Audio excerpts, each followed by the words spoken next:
un acuerdo de inversiones. No se trata de un acuerdo comercial, sino únicamente limitado a inversiones extranjeras, inversiones lo que se llama de portfolio, inversiones directas en empresas chinas o chinas en Europa.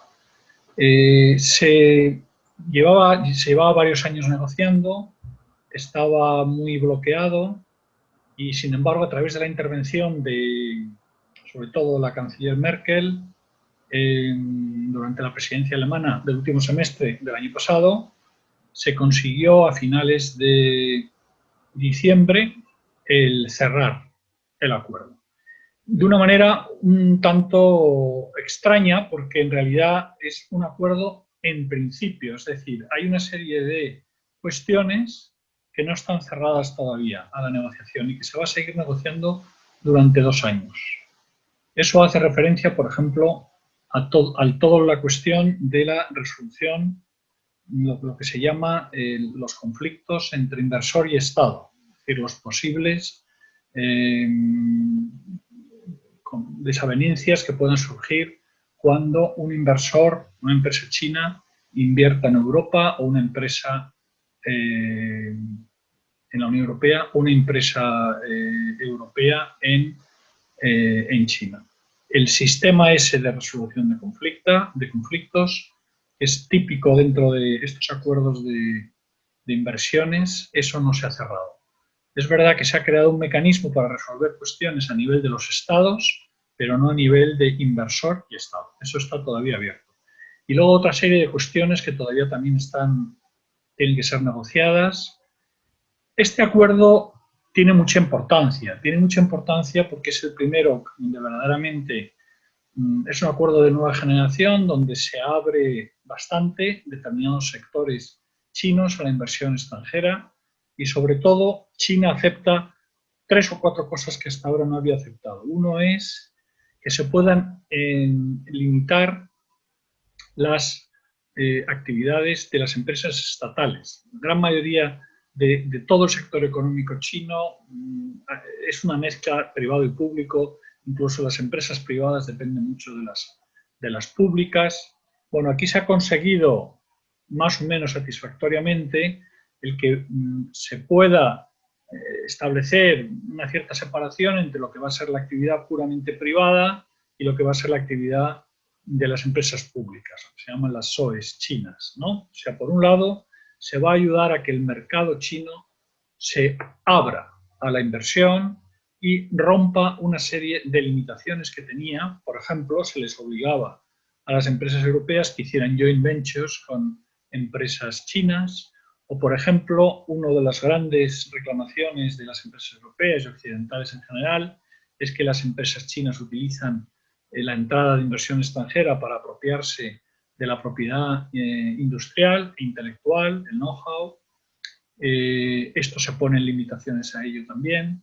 Y después, algo que la Unión Europea o la Comisión considera que ha sido un gran paso es que China está dispuesto a admitir condiciones en materia laboral y en materia medioambiental. Es decir, China va a suscribir los convenios de la OIT, de la Organización Internacional del Trabajo, que hasta ahora no había suscrito, por ejemplo, en relación con el trabajo forzado, los trabajos forzados, y otra serie de acuerdos que todavía no están firmados. Y también, y sobre todo para la Unión Europea muy importante, pues se admite por parte de China el ir adelante en los acuerdos de cambio climático y en implementarlos.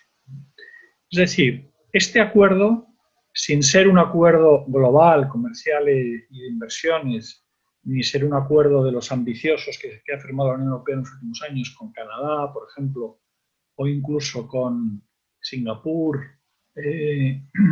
sin embargo, sí que teóricamente debería ayudar a abrir el mercado chino y establecer un campo más equilibrado, porque claro, la Unión Europea es bastante abierta en relación con las inversiones chinas y, sin embargo, China hasta ahora ha utilizado esas inversiones en su beneficio.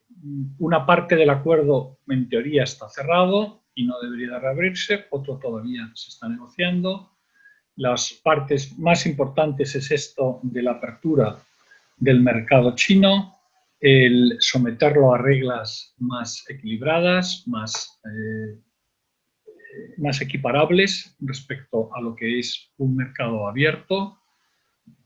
También puede ayudar a transformar la estructura, esta estructura del mercado chino tan dependiente de las empresas estatales y, como decía, elimina toda una serie de cuestiones referentes a las limitaciones que había para la inversión europea, sobre todo en el tema de las ventures, del know-how, en el tema de... También había incluso limitaciones de tipo cuantitativo, solo se podían pues, invertir en determinadas cantidades en determinados sectores. Sigue habiendo muchas restricciones y muchas excepciones.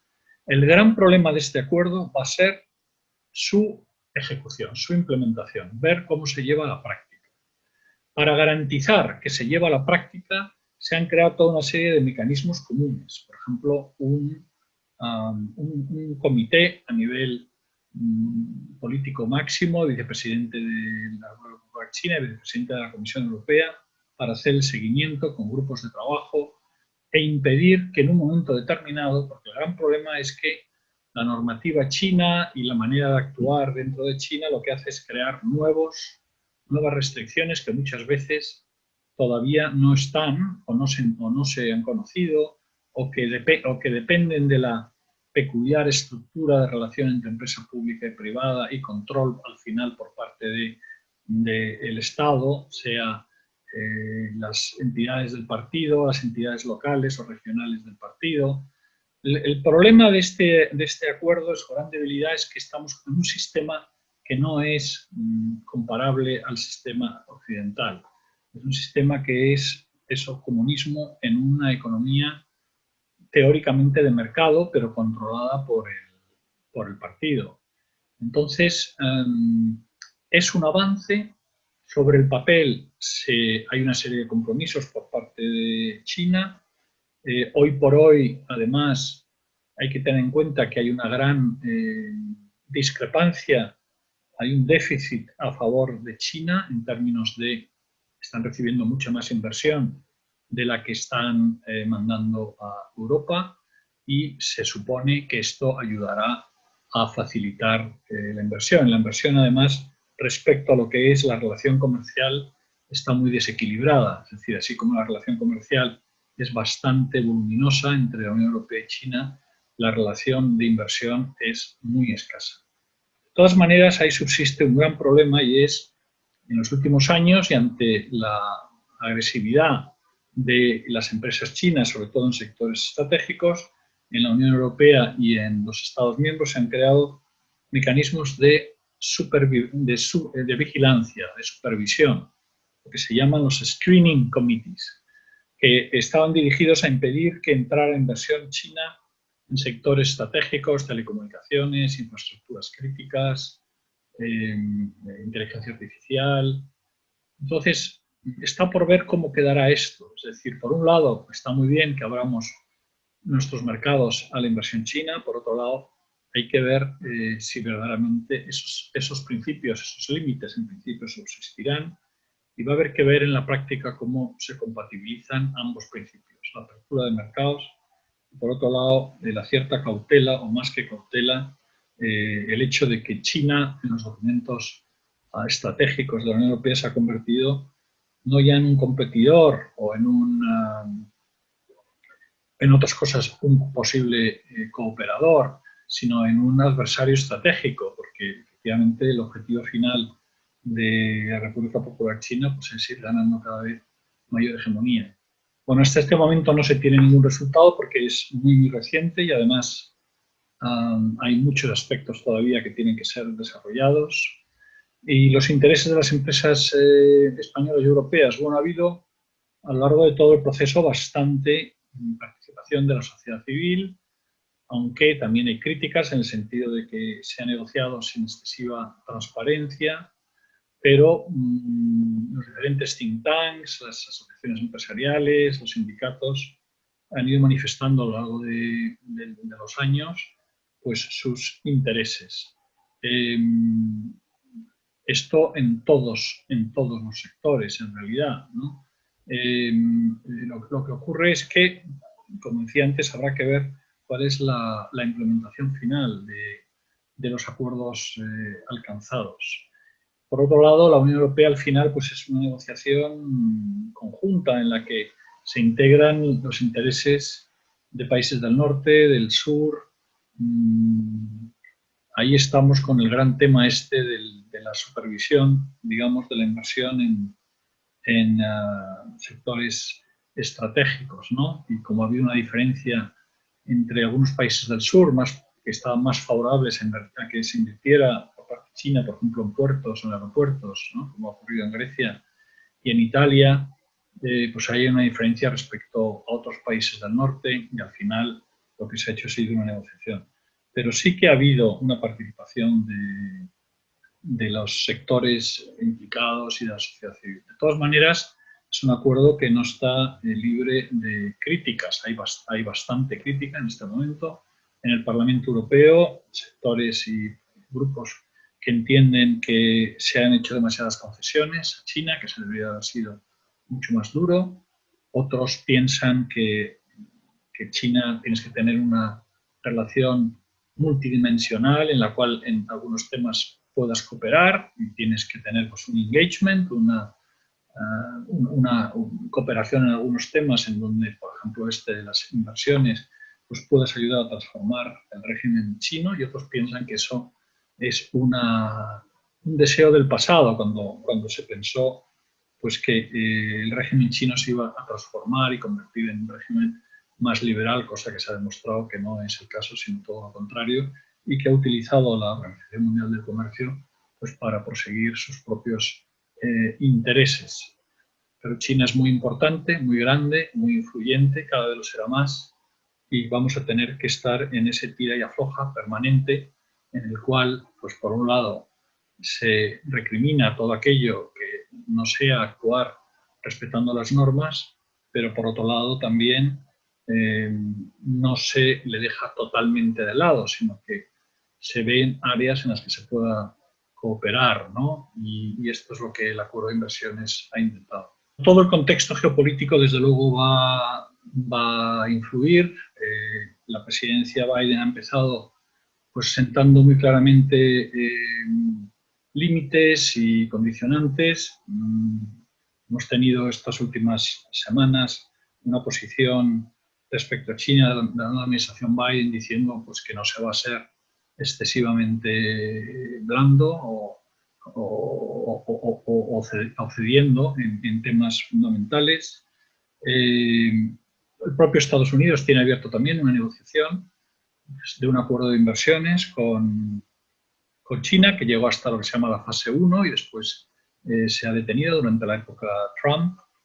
Y en realidad la administración Biden tiene que definir cuál va a ser su política respecto a China. Yo creo que va a ser una mezcla, lo que se suele llamar el stick and carrot, ¿no? Zanahoria, el palo y la zanahoria, es decir, una de cal y una de arena, de manera que se deje bien claro a China que no va a poder hacer lo que quiera, en el sentido de no actuar por respeto a las normas, pero por otro lado también no se puede ir a una retórica de guerra fría que en muchas ocasiones lo único que hace es generar más tensiones, ¿no? Yo creo que primero el contexto geopolítico va a influir mucho, por otro lado también la relación Unión Europea-Estados Unidos, tenemos que ver cómo se articula para los próximos años, si se va a ir de la mano en la relación con China, si se va a ir a una autonomía o relativa autonomía de Estados Unidos por su lado y de Europa por nuestro lado.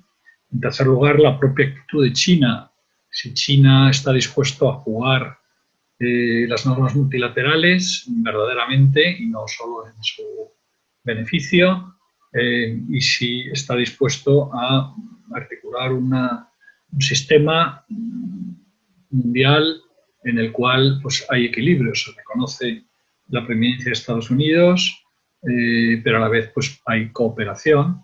Ahí hay muchos problemas, como es sobre todo el Pacífico, todo el sudeste del Pacífico y el Pacífico cercano a China, el mar del sur de China, y también la relación con Japón, el problema de Taiwán.